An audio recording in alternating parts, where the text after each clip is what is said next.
Kalau kau decide nak ambil jalan bahagia, itu pilihanmu. Tapi kalau kau nak pilih untuk rasa menderita dengan apa yang sedang kau terima, your life, you decide. Hidup kita ni dua je. Nak ke tak nak? Syurga ke pahala? Baik atau buruk? Kerana akhirnya yang sedang kita pegang di tangan ini bukan semua milik kita. Ada anak, sampai masa anak akan meninggalkan kita. Kalau tak kita meninggalkan, kita akan jadi orang yang ditinggalkan. Kalau tak bercerai hidup, sudah tentu akan berpisah dengan sebab kematian. Hey, terima kasih kerana menonton kami dalam rancangan Our Next Guest. Dan dibawakan khas untuk anda oleh James Hans General Contractor, syarikat renovasi yang terbaik. Dan selepas ini anda akan menonton salah seorang guest kami. Siapakah dia? Dia memang power. Tapi sambil-sambil itu jangan lupa kena tengok sampai habis kerana saya ada satu misi yang mana saya nak menduga keikhlasan, menduga keimanan seseorang tu, untuk menderma. Tapi aku nak cakap sekali lagi, taklah semestinya kalau orang tu tak menderma dia tak ada iman, tak adalah. Tapi kita nak tunjukkan yang janji Allah bagi mereka yang memberi, pastinya Allah akan melipat kali gandakan pahala ataupun rezekinya. Jom kita tengok, kita akan cuba. Aku akan minta $2 dan siapa yang kasih $2 tu kat aku akan kasih dia $10. Jadi misi aku adalah untuk menampakkan aku ni serabai. Kita pergi sana.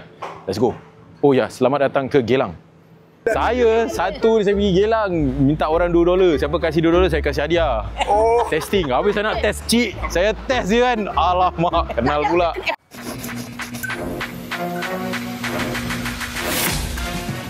Baik, terima kasih kerana bersama kami dalam part 3 bersama dengan Ustazah Nazirah. Masya Allah, I learn a lot. Macam nanti one day panggil lagi Ustazah boleh InsyaAllah. InsyaAllah. Satu sesi yang bagi saya perlukan benda ni Tadi Ustazah kasih yang part 2 tu macam Sebab betul tadi memang tak salah bila Ustazah mengatakan satu cabaran walaupun kita buat benda baik. Bukanlah saya cakap saya baik, tapi buat benda yang baik saya pasti Kita buat rancangan agama kot. Apa yang salahnya kan? Tapi tetap ada cabaran. Tu yang rasa macam benda aku buat ni. Saya akhirnya terasa gitu sebab before this saya buat benda entertainment kan. Enjoy betul entertainment kan. Gedebak, tak ada rasa masalah pun. Dan bila nak buat benda yang benda agama ni, dia punya cabaran dia lain macam Saya boleh tertanya juga macam betul ke buat benda ni kan? Kalau aku buat benda betul, kenapa cabaran dia macam non-stop lah ni kan?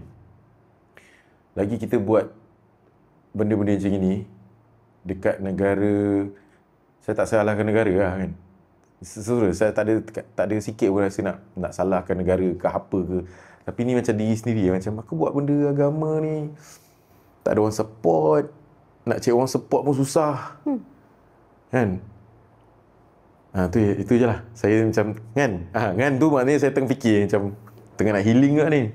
Tapi Ustazah katakan macam okey, relax dulu kan. Mungkin ada yang jawapan yang Allah belum kasih kot. Do you believe in that? Macam benda miracle happen to us. Sebab saya ni kadang-kadang kita ni logik terlalu logik sangat.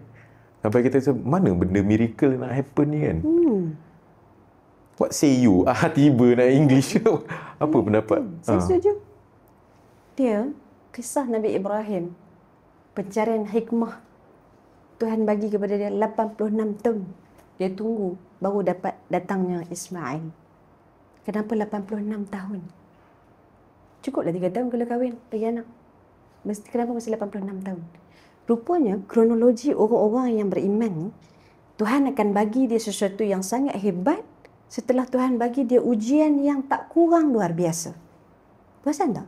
Bila kita semayang kan, selain pada kita selawat pada Nabi, kita sebut nama satu lagi Nabi di hujung akhir semayang kita. Setiap hari 5 waktu mesti kita sebut kama sallaita ala Ibrahim. Soalan dia, kenapa kita sebut nama Ibrahim? Dalam Quran, kisah Nabi Musa itu ada pada 96 tempat, lebih banyak daripada kisah Nabi Ibrahim.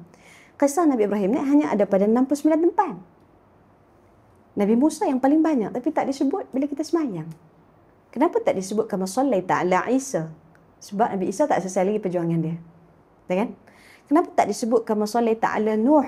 Nabi Nuh juga sebahagian daripada orang yang sampai 600 tahun berdakwah. mesti orang tak terima.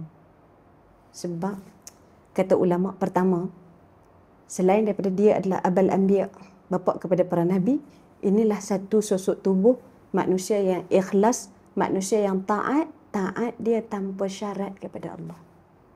Tuhan bagi dia ujian daripada awal usia lagi. Bapa dia dengan agenda berhala dia. Kemudian bila dia kahwin 86 tahun tak dapat anak. Dapat anak, turun pula perintah supaya ditinggal di padang pasir.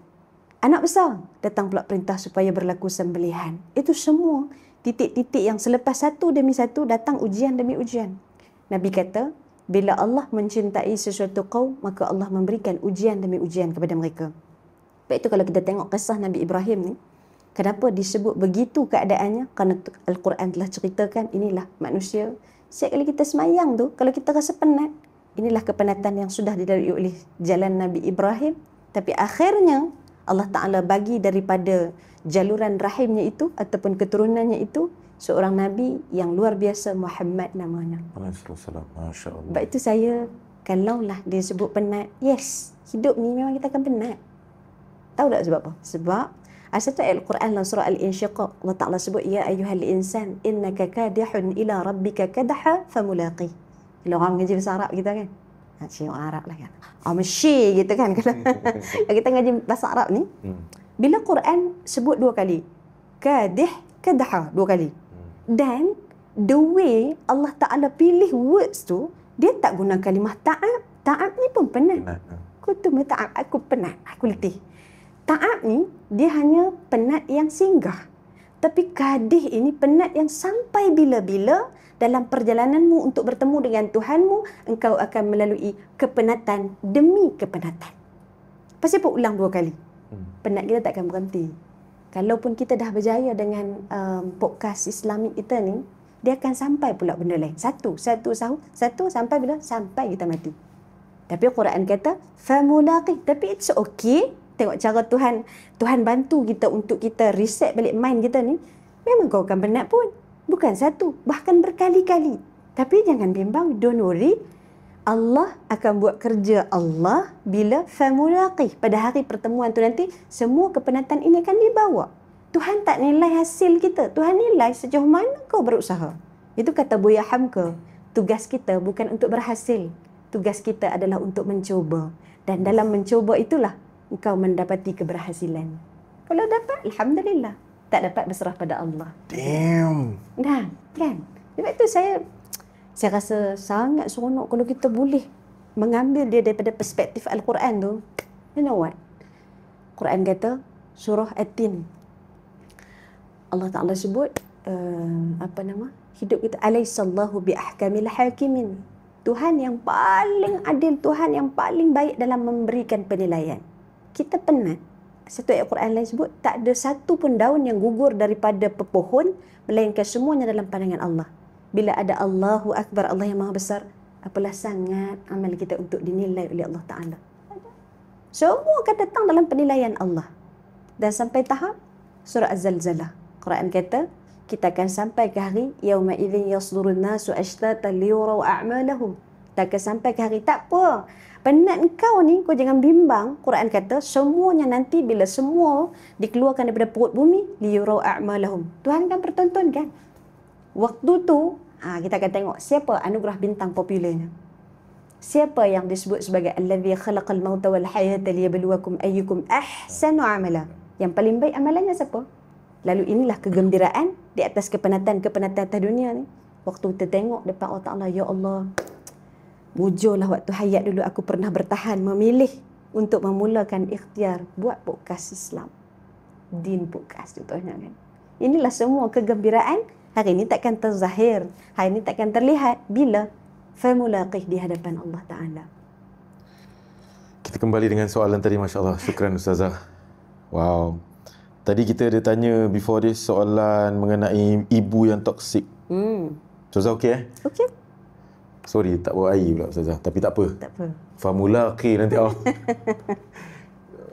May Allah bless you Ustazah. Masya Allah. Masya Allah. Amin. Kembali dengan soalan yang mak toksik lah sekarang cerita. Anak dia anak yang kedua, dia terasa disisihkan oleh mak very toksik sebab mak sayang Along, mak sayang abang dia. Dan bila dah besar, dia rasa macam satu dendam lah. Macam aku dah tak nak tengok mak aku lagi gedebak-gedebuk sebab aku tak pernah pun rasa kasih sayang mak. And then mula rasa macam aku dosa ke? Bagaimana Ustazah? Okey, saya suka nak mula begini. Hidup kita ni sebagai seorang manusia, kita tidak menafikan hati kita akan bersimpul 1001 rasa. Hati yang sama pernah mencintai mak, hati yang sama juga sampai masa kita akan kecewa. Hati yang sama kita pernah kecewa, hati yang sama juga boleh qalaba, Tuhan balikkan untuk kita kembali cinta pada mak kita. Hati yang sama tempat datangnya ikhlas, hati yang sama itu juga tempat berhimpunnya rasa kecewa. Lalu semua ni Nabi SAW ajar pada kita menguruskan hati itu. Nabi kata, bacalah doa banyak-banyak. Ya muqallibal qulub, sabit qalbi ala dini. Kerana hati manusia itu, dia berada di antara jari jemari Allah. Kalau Tuhan nak pusing, sekejap je boleh pusing. Bila kita mula melihat dengan pandangan sebegini, saya suka nak sebut begini. Duduk di kerusi mak takkan pernah sama dengan duduk di kerusi seorang anak. Bila kita duduk di kerusi seorang anak ni, kita akan sentiasa melihat apa yang akan aku terima, apa yang akan aku terima, apa yang aku terima. Duduk di kerusi mak ni, kalau anak dia cakap nak, yang dalam mulut pun dia akan keluarkan bagi. Mak ni kalau dia sakit, dia penat, carilah mana-mana rumah pun yang akan bangun untuk mengenyangkan perut anak adalah mak, yang walaupun dia sakit, dia tetap akan bangun kerana ini orang-orang yang dia sayang. Cuma kadang-kadang kita tak menafikan ada khilaf mak. Memang ada mak yang tertinggal bahagian-bahagian begini pun begitu. Kalau tanyalah pada saya, beribu kali pun ditanya Din, saya akan sebut dengan mak ni, kalau kita duduk di kursi anak, mak tak pernah ada salahnya. Mak akan khilaf, tapi khilaf mak ni lah kadang-kadang dia tak perasan. Lalu kita menjadi seorang anak ni, tanggungjawab kita apa? Quran kata wabil walidaini ihsana. Dengan Quran kata dengan mak ayah ni buat baik. Apa makna ihsan ni? Bukan sekadar buat baik. An ta'budallahu ka'annaka tarahu fa in lam takun tarahu fa innahu yaraka. Kita buat, mak tak pernah appreciate. Tak apa, Tuhan ada. Tuhan ni tak pernah tidak adil. Hari ni Tuhan bagi kita ujian anak, tak mustahil kerana kebaikan kita esok Tuhan bagi kita anak yang baik, menantu yang baik. Itu cara dunia berputar. Bahkan Nabi SAW juga sebut, Nabi kata, kita takkan mampu untuk balas satu helaan nafas mak pun, walaupun kita kendong mak kita pergi ke Mekah, patah balik ke kampung halaman kita. Maknanya nak sebut apa? Saya tidak menafikan duduk di posisi seorang ibu, saya lah orang perempuan kan. Kadang-kadang memang kita ada rasa favor pun kepada anak kita ni. Mungkin kerana anak ni banyak bantu kita, mungkin kerana anak ni lebih kaya. Jadi bila anak tu menyenangkan kita, kita tak menafikan memang ada mak yang dia terlepas pandang. Terlepas pandang ni Quran kata apa? Khuliqal insana dha'ifa. Manusia ni penuh dengan lemah. Lemah kita apa? Kita tak mampu nak sangka baik dengan mak. Lalu kita ambil space. Saya buat dosa pahala ni, saya sebut macam ni. Biar Allah yang mengadili. Cuma tanggungjawab kita, Quran kata, wala taqul lauma uffin. Jangan sampai tahap sebut uff pun pada mak. Sebab pada bahagian akhir itu, tetaplah mak yang menumpahkan darahnya, tetaplah mak yang dengan lilihan air matanya untuk bawa kita ke dunia. Cukup kita pegang, mak pernah lahirkan kita, pernah bawa kita ke dunia, sehingga hari ini kita menikmati apa yang kita ada. Lalu apalah salahnya untuk kita memberikan ruang untuk diri kita rasa bahagia dengan bakti mak bawa kita ke dunia. Kalau kita nak fikir yang kurang, memang banyak kurang kita akan jumpa. Kurang mak, memanglah mana-mana pun akan ada kekurangan. Tapi the way Quran guide kita ni, siapa pun mak kita, bagaimanapun caranya, Quran kata, engkau mungkin tak dilahirkan sebagai orang engkau mungkin tak dilahirkan daripada keluarga yang baik. Engkau mungkin tak direzekikan dapat pasangan yang baik, tapi Quran kata فَأَلْهَمَهَا فُجُورَهَا وَتَقْوَاهَا قَدْ أَفْلَحَ مَنْ زَكَّاهَا وَقَدْ خَابَ مَنْ دَسَّاهَا. Walaupun kau tak dapat keluarga yang baik, tapi engkau boleh menjadi orang yang memulakan kebaikan dalam keluarga. Sebut tentang arti maaf sekali lagi. Kerana saya sangat suka kepada Buya Hamka, mari kita belajar macam mana sejarah arti maaf pada Buya Hamka. Buya Hamka ni, dulu dia ada dua orang kawan baik. Seorang orang Cina, seorang nama dia Soekarno. Kalau kenal Soekarno, Presiden Indonesia. Dia kawan dengan Soekarno ni memang baik daripada muda lagi. Sampai tahap bila Soekarno dah jadi presiden, dia dilantik menjadi orang-orang yang penting. Sampailah satu ketika tahun 1963 bila berlaku peristiwa Ganyang Malaysia. Kalau ingat lagi, Ganyang Malaysia tu cukup masyhur kan. Indonesia tak boleh nak terima Malaysia. Lalu bila Buya Hamka tak setuju dengan keputusan tersebut, dia disingkirkan daripada kerajaan. Bukan sekadar disingkirkan, semuanya disekat.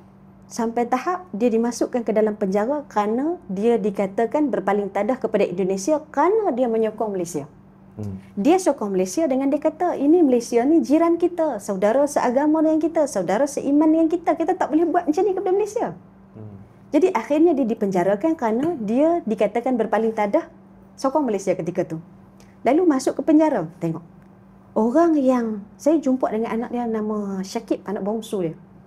Anak bongsu dia kata, waktu dia hidup, dia pun tak tahu bila masa Buya Hamka tidur kerana dia sentiasa dengan buku dan tulisannya.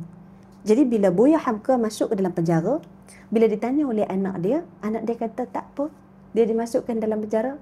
Hikmahnya apa? Dia boleh menulis dan menyelesaikan tafsir Al-Azhar yang sudah pun dia mulakan.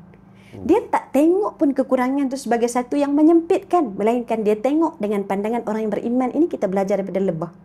Matanya melihat yang baik, mencari yang baik, mulutnya mengambil yang baik, dan dia meninggalkan kebaikan di belakang.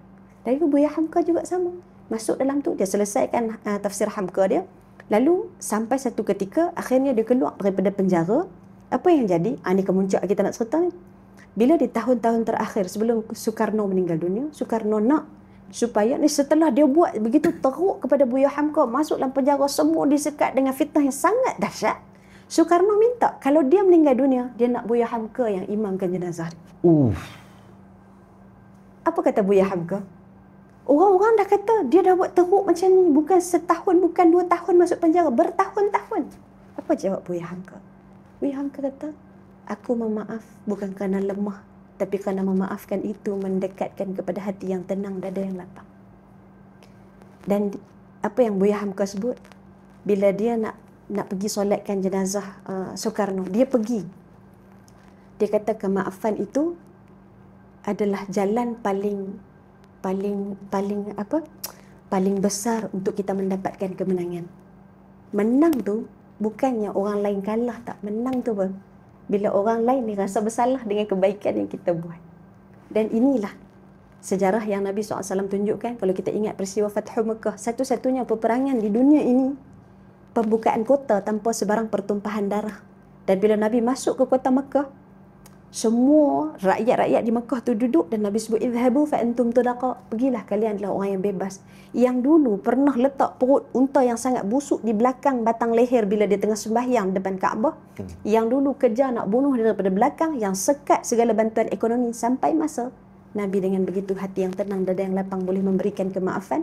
Lalu apa pelajaran kita nak belajar daripada dua sosok tubuh ini? Bagaimana jalan-jalan orang yang berjaya itu sentiasa ditunjukkan bila dia memberi kemaafan. Inilah laluan yang paling ampuh untuk kita menjadi orang yang mendapatkan keampunan Tuhan. Sebab itu kalau sebut dalam kes saudara kita yang bertanya ni, saya sebut macam ni, it's okay, tak apa pun kalau untuk kita rasa kecewa. Kerana kita juga manusia biasa. Tapi begitu kehidupan mengajarkan kepada kita, bila kita beri kemaafan, bukan beri untuk mereka, kita beri untuk kita rasa bahagia. Kita nak rasa tenang, kita nak rasa lapang, sampai masa kita pun akan jadi seperti mak kita. Sampai masa kita pun akan tua. Sampai masa kita pun tak akan jadi tidak berdaya. Sampai masa mungkin kita juga melalui jalan yang sama macam yang pernah dibuat oleh mak kita. Lalu bila mak salah pada saya, tak salah pun untuk kita memaafkan. Tak salah pun untuk kita melepaskan.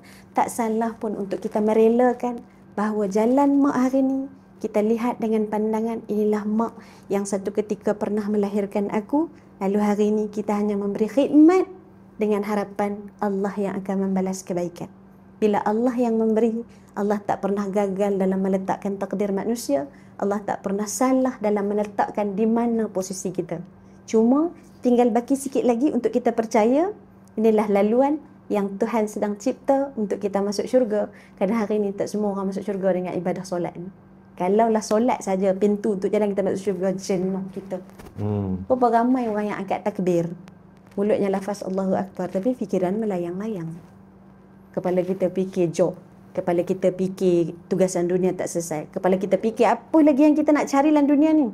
sampai kita tertinggal. Inilah bahagian saat berdepan dengan Tuhan pun kita lebih kurang. Maka macam mana kehidupan ini nak kita jalani? Lalu kerana itu, Tuhan binakan laluan-laluan. Kata Nabi, masuk syurga itu ada 8 jalannya. Lalu kalau tidak kerana jalan solat, maka atas kesabaran yang sudah kau mulakan, inilah laluan untuk kau bertemu dengan Allah Azza wa Jalla. Masya Allah. Patutlah Ustazah ni host TV, radio.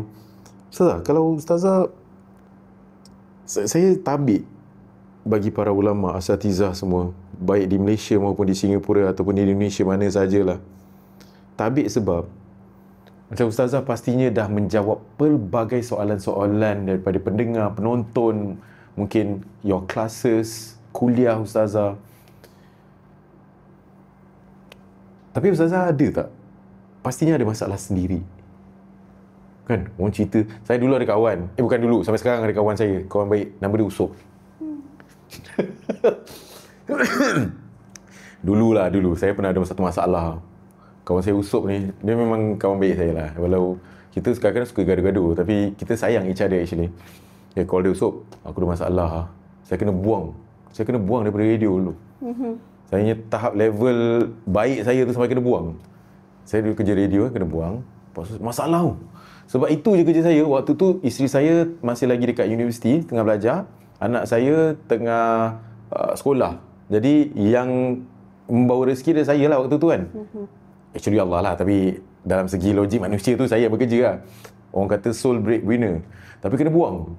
Weh, income macam mana ni? Isteri masih belajar lagi 3 tahun nak graduate ni. Tapi saya dah teruk sangat time tu lah. Macam, weh, kena buang ni. Telefon lah, Usop, aku turun KL jap, aku nak jumpa kau lah. Cerita masalah. Rupanya dia pun ada masalah. Tapi dia tenang je, dia dengar je. Dah habis. Lepas beberapa bulan tu, kau tahu tak? Kau ingat tak? Waktu kau tengah masalah tu, aku sendiri masalah. Dia pun masalah. Pastinya orang yang mendengar masalah ni pun masalah sendiri kan? Macam mana Ustazah menangani masalah sendiri? Adakah kekuatan pun sama juga? Sebab kadang-kadang orang kasih terapi ni, dia pun ada masalah macam, aku ada masalah. Macam mana Ustazah balance kan? Bukan saya cakap Ustazah banyak masalah ke apa, tapi mungkin, yalah, kita hidup dalam dunia ni mesti ada cabaran-cabaran yang tadi Ustazah katakan kan. Nak ikut benda yang lurus, pastinya kita akan melalui benda yang berliku-liku. Bagaimana Ustazah? Okey. Saya bila sampai ke titik ni lah, kita dah banyak dengar masalah orang. Kan?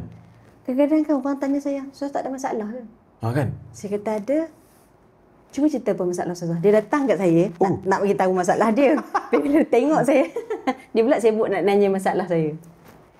Saya sebut begini, untuk diri saya sendirilah. Masalah dalam hidup kita ni, tak semua Tuhan beri kepada kita untuk diselesaikan. Sebahagian masalah itu hanyalah untuk dihadap. Kerana inilah hidup. Hadap je lah. Hadap je. Hadap macam mana? Ingat lagi tak waktu kita jalani proses COVID kan? Waktu tu kelang kabut gila dengan tak boleh keluarnya. Nak keluar pun takut. Kita pun kena pakai mask. Rasa macam waktu tu kalau kena COVID tu macam matilah kita waktu tu kan? Tapi rupanya begitu masa berjalan, kita tak perasan pun kita dah melepasi fasa yang sangat menakut dan menggerunkan. Nah ini kalau orang sebut COVID tu, oh iya ke? Dah biasa dah kan? Sebab apa? Bila kita duduk di titik tu, memang kita rasa kita lah yang paling teruk time tu. Contoh macam kalau kita di Malaysia kan, waktu nak periksa PMR tu, rasa itu paling susah. Tapi bila pergi ke SPM, tak ada apa tu PMR. Bila hari ni kita dah duduk di luar lagi, bila kita tengok budak-budak SPM, tak apa, tak ada, pakcik berjaya je. Kan? Betul. Seolah-olah kita lupa, dulu kita pernah berada di tempat yang sama. Sebab itu pada saya lah, masalah tu semua orang ada. Mana orang tak ada masalah? Kan? Tak ada masalah tu pun adalah satu masalah. Kan? Kita tak tahu kan? Jadi sebab itu pada saya gini. Hidup kita ni asasnya adalah Quran. Saya sebut Quran dalam bahasa kita. Mestilah. Akhirnya adalah Quran juga jawapannya. وَلَنَبْلُوَنَّكُمْ بِشَيْءٍ مِنَ الْخَوْفِ وَالْجُوعِ وَنَقْصٍ مِنَ الْأَمْوَالِ وَالْأَنْفُسِ وَالثَّمَرَاتِ وَبَشِّرِ الصَّابِرِينَ. Quran kata, tak usah larilah. Kalau dalam bahasa Arab ni, kalimah lam di depan, nun tasydid di belakang tu kan. Itu maknanya comfort. Dia tak payah lari. Kalau kau tak dapat ujian kat sini, mesti Tuhan bagi kat sini. Tuhan bagi kau suami yang ada di rumah, tapi tak ada job pula. Tuhan bagi kau suami yang duit banyak, tak ada masa pula kat rumah. Tuhan bagi kau anak yang ramai, tak sempat nak urus pula. Tuhan bagi kau anak seorang, rasa kosong pula. Mesti ada bahagian-bahagian. Bisnes tak jadi, ujian pasangan. Semua ini kan apa? Wala nabluwanna. Quran kata confirm kami akan bagi. Tapi di hujungnya itu Quran kata wabasyiris sabirin. Beri khabar gembira kepada orang yang sabar. Seolah-olahnya Quran sedang beri message, hidup ni, your life, you decide. Tuhan takkan bagi semua yang kau mahu. Kerana Tuhan yang paling tahu apa yang kau perlu, apa yang kau mampu. La yukallifullahu nafsan illa wus'aha. Tak berhenti kat situ. Jangan baca separuh sampai situ. Orang selalu guna ayat ni. Hidup ni Tuhan tak bagi kita melainkan apa yang kita mampu. Jangan baca sampai situ. Baca sampai ayat selepas itu. Laha ma kasabat wa 'alaiha maktasabat. Kalau kau decide nak ambil jalan bahagia, itu pilihanmu. Tapi kalau kau nak pilih untuk rasa menderita dengan apa yang sedang kau terima, your life, you decide. Hidup kita ni dua je. Nak ke tak nak? Syurga ke pahala? Baik atau buruk? Kerana akhirnya yang sedang kita pegang di tangan ini bukan semua milik kita. Ada anak, sampai masa anak akan meninggalkan kita. Kalau tak kita meninggalkan, kita akan jadi orang yang ditinggalkan. Kalau tak bercerai hidup, sudah tentu akan berpisah dengan sebab kematian. Lalu bila tak ada apa yang berada di genggaman, maknanya ambillah seperti yang Al-Quran pesanlah surah Ad-Duha. Apa kata Ad-Duha pada 2 ayat pertama? Wad-duha wal-laili idza saja. Kalau kita baca terjemahan, demi waktu duha, demi waktu malam, itu tak sampai mesej dia. Tapi kalau kita tadabbur, ulama kata Allah sedang memberi mesej kepada kita demi waktu siang dan demi waktu malam. Apa makna dia? Yang kau rasa tu takkan selama-lamanya berada di situ. Malam sampai masa siang, siang sampai masa malam. Sedih sampai masa Tuhan akan tukar dengan gembira. Gembira sampai masa Tuhan akan bagi ujian kesedihan. Lalu bila dia bersilih ganti, laha makasabat, you decide. Kalau kita pilih nak rasa gembira dengan apa yang kita terima, rumah yang kecil akan terasa lapang. Kenderaan yang kecil akan membawa kita ke tempat yang membahagiakan. Allah. Tapi kalau orang yang dadanya sempit, rumah yang besar pun takkan menghiburkan. Kereta yang mewah pun takkan mendekatkan dengan Tuhan. Lalu bila hidup ini kita yang pilih, kan Quran sebut pada kita, qad aflah, untung orang yang pilih jalannya untuk mensucikannya, wa qad khaba man, rugi orang yang pilih jalan.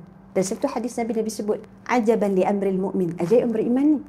Bila dapat benda yang baik dia syukur, dapat benda tak baik dia sabar. Syukur dan sabar dua-dua baik untuk dia. Sambungan ayat tadi Allah Ta'ala sebut, wa basyiris sabirin, beri khabar gembira kepada orang yang sabar. Siapa orang yang sabar ni? Saya ni kan Din, kalau ramai jumpa saya, klien saya ni, saya tak pernah sebut sabarlah puan, sabarlah tuan, tak pernah. Sebab sabar ni bukan untuk diucap, sabar ni untuk dijalani, untuk dirasakan. Jadi wabasyiris sabirin Quran sebut tu siapa? Alladzina idza asabatuhum musibah qalu inna lillahi wa inna ilaihi raji'un. Orang yang sabar ni dapat benda tak suka, pulangkan balik kepada Allah. Jadi sebab itu kalau saya ni, kita normal ada masa kita berkecewa. Ustazah lagilah kecewa kadang-kadang. Kan? Sebab kita ada expectation kita sendiri. Lalu hidup dengan ekspektasi ni menyebabkan kita rasa kita nak yang terbaik tapi dia tak boleh memberikan kebaikan yang sama. Lalu Quran ajar pada kita berlapang dada pada apa yang diterima, kerana permulaan kebahagiaan itu bukan pada banyak yang engkau miliki, tapi seberapa besar syukur yang engkau zahirkan kepada Allah Ta'ala. Fa amma bi ni'mati rabbika fahaddith. InsyaAllah. Saya ada satu soalan lagi ni. Member dah gini-gini tapi saya teruskan last. Sebab saya rasa okey, ni soalan la ni, masalah la ni. Saya pun rasa rumit sangat. Macam mana ni? Okey, cerita macam ni. Ni cerita benar, tapi saya ubah sikit lah. Tambahkan sikit lah. Seorang ibu, dia cek handphone anak dia. Anak dia lelaki. Umur remaja. Tengok. Saja kadang mak-mak kan tengoklah anak WhatsApp kan. Dia nampak dia berbual teks dengan kawan anak dia, seorang lelaki, tapi mengatakan I love you Johan. Nama dia saya letaklah nama Johan lah. I love you Johan. Dengan kawan lelaki. Kronik. Maksudnya perbualan tu bukan sekadar berhenti kat situ I love you, tetapi ada banyak lagi menunjukkan anak lelaki dia suka dengan kawan sejenis dia lah, bercinta pula. Saya ambil sebagai satu iktibar, na'udzubillah min zalik, kalaulah Ni kalau ni cerita kalau-kalau lah, kalau seorang ayah, seorang ibu dan sebagainya mendengar ini daripada message, cerita dia berhenti kat situ lah. Sebab macam mana reaksi sebaik-baik mungkin sebagai seorang ayah, seorang ibu. Sebab kalau kita tahu, kalau kita marah, kita mengamuk dan sebagainya, mungkin anak akan lagi teruk dan sebagainya lah. Macam mana Ustazah macam ini? Okey. Ini berdasarkan kisah benar? Inilah sebahagian daripada yang saya jumpa, bahkan ada yang lebih teruk lagi. Hah? Kita ni, kerana kita duduk dalam lingkungan yang baik-baik, jadi bila dengar macam ni, kita rasa, oh menakutkan. Ada yang lebih menakutkan yang kita tak pernah terbayang. Macam mana manusia boleh buat macam ni? Yang lagi teruk macam mana Ustazah? Yang lagi teruk, ada yang sampai bunuh, ada yang sampai abang kandung rogol berkali-kali, cucu rogol nenek. Itu semua kan tak terbayang dek kepala kita kan. Macam mana budak 13 tahun boleh rogol nenek dia? Macam mana budak umur 7 tahun? Saya satu sekolah, Ustazah tolong kami, macam mana kita nak buat? Macam mana kita nak bantu anak umur 7 tahun dah ada cubaan untuk berzina? 7 tahun. Can you imagine 7 tahun? Anak kita kot. Kan 7 tahun. Mana nak benda yang serba-serbi kita perlu manage untuk dia, tiba-tiba kita sampai ke tahap yang macam mana jadi macam tu? Tak boleh nak brain pun macam mana boleh jadi macam tu kan? Tapi banyaklah faktor-faktor dia. Pada saya begini. Pertama, bila kita dapat ujian macam ni, inilah sebahagian daripada titik-titik kehidupan kita, bermula dengan kita kena sangka baik dengan Allah Ta'ala. Memang susah, memang payah. Sebab ujian yang paling sakit itu adalah bila kita dapat benda-benda daripada orang yang kita sayang. Mak lahirkan kau dengan penuh susah payah, abah nafkahkan kau dengan daripada seawal pagi balik petang. Macam ni kau buat. Itu kan yang paling sakit dan yang paling pedih itu bila datang daripada orang yang kita sayang. Sebab itu Quran cerita pada kita, bila sampai satu ketika Nabi SAW cuba nak bawa bapa saudara yang paling dia cinta, yang sentiasa membela dia, yang sentiasa duduk dekat dengan dia, tapi sampai akhir usia Nabi ajak dia masuk Islam, dia tak nak. Quran datangkan dengan ayat, innaka la tahdi man ahbabta walakinna Allah yahdi man yasha. Wahai Muhammad, kau tak boleh bagi hidayah pada siapa yang kau nak, tapi kami boleh buat pada siapa-siapa yang kami inginkan. Bapa saudara Nabi ni bukan dia tak tolong Nabi, dia yang duduk mempertahankan Nabi, dia yang berada bersama dengan Nabi, dia yang seronok kerana Nabi itu menjadi seorang Nabi. Tapi kenapa dia tidak hendak memeluk agama Islam? Bukan kerana Tuhan tu zalim, tapi inilah sebagai satu pelajaran pada kehidupan kita ni. Kita akan sentiasa bertemu dengan titik-titik yang kita pun tak mahu. Bukan begitu yang kita inginkan. Mana ada mak ayah yang lahirkan anak-anak jadi macam tu. Lalu Quran ajar kepada kita, yang pertama, belajarlah untuk berlapang dada seperti mana Nabi SAW pernah tunjukkan. Kalau tidak kerana lapang dada, mungkin hari ni Taif pun dah tak ada. Ya kan? Bila Nabi pergi hijrah ke Taif, orang tolak dia. Lalu kerana lapang dada Nabi inilah, datang malaikat Jibril offer untuk diterbalikkan gunung-gunung di Taif tu. Nabi kata, tak apa, mereka tak tahu, nanti sampai masa mereka akan beriman kepada Allah. Hari ini 100% penduduk Taif beragama Islam. Datangnya daripada sebuah lapangnya hati yang telah pun Nabi beri. Satu. Yang kedua, pada saya, mak, ayah, jangan pernah kita putus harapan pada anak kita. Quran sebut, la taqnatu min rauhillah. Jangan kamu putus asa dengan rahmat Allah. Soalan selalu orang sebut pada kita, sampai bila kita nak sabar? Ni kan? Betul. Quran jawab, innama yuwaffas sabiruna ajrahum bighairi hisab. Sabar kita ni sampai kita meninggal dunia. Nak didik anak ni, satu mak pernah cakap dengan sahabat saya, dia kata, Ustaz, saya penatlah nasihat anak saya. Jawapan sahabat saya ni, saya rasa membuka minda saya. Dia kata, kalau kita penat nasihat, itu bukan nasihat, itu marah namanya. Tapi kalau orang yang nasihat, dia takkan pernah putus asa. Kerana inilah jalan agama yang Nabi pernah tunjuk pada kita. Kerana Nabi tak pernah berhentilah. Lalu akhirnya Islam sampai kepada kita. Walaupun Nabi terluka, Nabi menjalani fasa kecewa di atas kecewa. Tapi kerana Nabi tak pernah berhenti, lalu Islam sampai kepada kita secara percuma. Jadi bila saya dengar, betul juga. Kadang-kadang kita ni marah kat anak. Kan? Lalu sebab itu bila duduk dengan situasi macam ni pada saya. Sebab saya ada handle kes anak yang dia buat permohonan murtad. Tapi mak dia hampir give up. Dia datang jumpa dengan saya. Dia kata, Ustazah, apa salah saya? Saya semayang, saya baca Quran, saya puasa. Saya kata, no. ujian ni tak memilih siapa. Kata orang agama pun. Jadi sebab tu bila datang ujian macam ni, kita sebut akhirnya mak ni lah ataupun ayah ni lah yang akan pimpin tangan anak bawa sampai ke syurga. Bawa macam mana? Cara kita, anak kita, keluarga kita bahagia dengan apa yang kita ada. Jangan banding orang.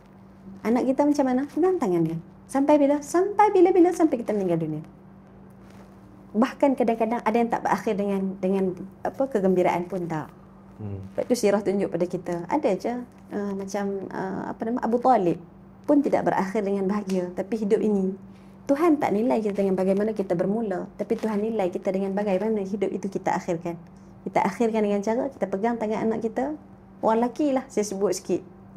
Nabi kata la yadkhuluna al-jannata abada ad-dayuth. Tak masuk syurga sampai bila-bila lelaki-lelaki yang dayuth. Sahabat tanya, "Fama dayuth ya Rasulullah?" Siapa orang yang dayuth itu ya Rasulullah? Nabi jawab, "Alladhi yuqiru su'a fi ahli atau kama qala." Orang yang tak peduli. Ayah, kalau ayah tak peduli, habis keluarga ayah. Nabi sebut ni tak masuk syurga, bukan sekadar tak masuk, cium bau pun tak. Sebab itu ayah kena perhati. Anaknya keluar dengan siapa, baliknya pukul berapa, komunikasinya dengan siapa, pakaiannya bagaimana, solat apa tidak. Itu semua ayah kena perhati. Itu tanggungjawabnya itu duduk pada ayah. Mak melengkapkan. Sebab itu Nabi kata apa? Doa mak tidak tertolak, tidak ada hijabnya. Ayah usaha, mak lengkapkan. Dengan cara macam mana mak? Bangun malam.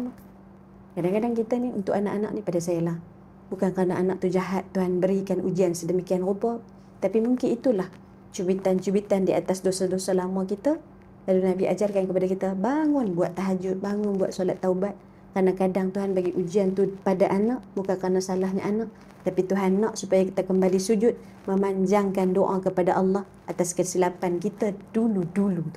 Jadi sebab itu, pada saya lah, pada mak ayah ni, kita tidak menyalahkan mak ayah bukan kerana gagalnya kita. Bukan kerana kita silap. Barangkali tidak pun, kita dah bagi yang terbaik. Tapi begitu ujian datang untuk kita jalani, bahawa proses nak jadi hamba Allah yang beriman itu, Quran sebut, "Faman kana yarju liqa'a rabbih falyamal 'amalan shalihan." Siapa nak jumpa Allah, buat amal soleh. Amal soleh kita apa? Terus pegang tangan anak kita sampai kita meninggal dunia. Dia nak beriman, tidak beriman, dia nak kembali apa tidak, itu serah pada Allah. You just do your best, let Allah do the rest. InsyaAllah. Kami ucapkan ribuan terima kasih kepada yang berbahagia Ustazah Nazira. Masya Allah. Super, Mia fi Mia. Masya Allah. Kata. Maknanya 100% power. Semoga dapat manfaat dan sama-sama lah bagi mereka yang sedang menonton. Kita doakan juga Ustazah dan juga suami yang tercinta dirahmati Allah, disayangi dan juga sentiasa sihat, sentiasa happy, sentiasa senyum dan teruskan berdakwah Ustazah. Semoga yang ramai juga dapat mempelajari sesuatu yang luar biasa. Kita jumpa di lain kesempatan insya-Allah. Ila liqa. Assalamualaikum warahmatullahi wabarakatuh. Bye-bye.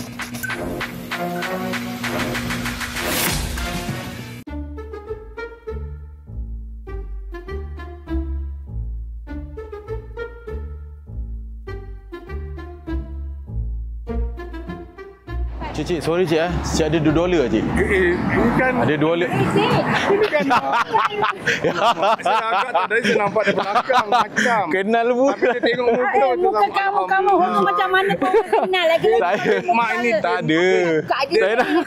Dia Nur Rahim, betul. Nur Rahim. Dulu saya suka awak ya. Minang tau. Ya. Lama tu saya suka sebab saya orang Minang. Negeri Sembilan. Oh ya ke.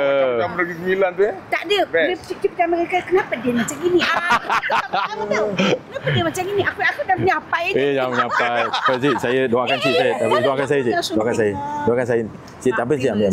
Doakan saya cik Doakan saya cik Bapak cuba teka berapa umur dia? Amin. Cuba teka berapa umur dia? Just guess. Guess ni lah. Guess. 80 plus. 90. 90, exactly 90. Masya Allah. Cik doakan saya cik. Doakan saya cik ni Doakan ni Ya Allah Amin. Mudah-mudahan mudahkan rezeki anak ini ya. Amin. Terima kasih ni. Saya saya pergi Gelang minta orang $2. Siapa kasih $2 saya kasih hadiah. Testing. Habis saya nak test cik. Saya test je kan. Alamak, kenal pula. Kenapa bulan Nur Rahim ni pula? Alhamdulillah. Mudah-mudahan masih maju ya. Tu kamera kat situ. Okey. Okey guys, terima kasih. Doakan keluarga ini juga. Nanti masuk YouTube ya, masuk YouTube ni. Masuk YouTube. Ni dah last kan? Dan rancangan Okey, terima kasih banyak. Terima kasih. Alhamdulillah. Saya nak prank dorang, habis kenal pula. Baik, dan rancangan ini dibawakan khas untuk anda oleh JM Sun General Contractor bagi mereka yang nak buat renovasi rumah. Beli dengan dorang. Okey. Hadapan dorang boleh Doakan kami. Kenal. Baik. Saya dah gini-gini, rambut gini-gini. Mata tu kenapa budak dia ni pula kena tertinggal duit, baik duit ke tertinggal Aku apa ada ke, nak test orang. Okey, tapi tak apa. Okey. Baik, terima kasih Doakan sekali lagi Okey. Assalamualaikum. Dan Assalamualaikum. tambah rezeki awak. InsyaAllah, terima kasih. Ni doakan saya ni Panjang umur murah rezeki ni. Okay, bye. Oh, it's a nice ending.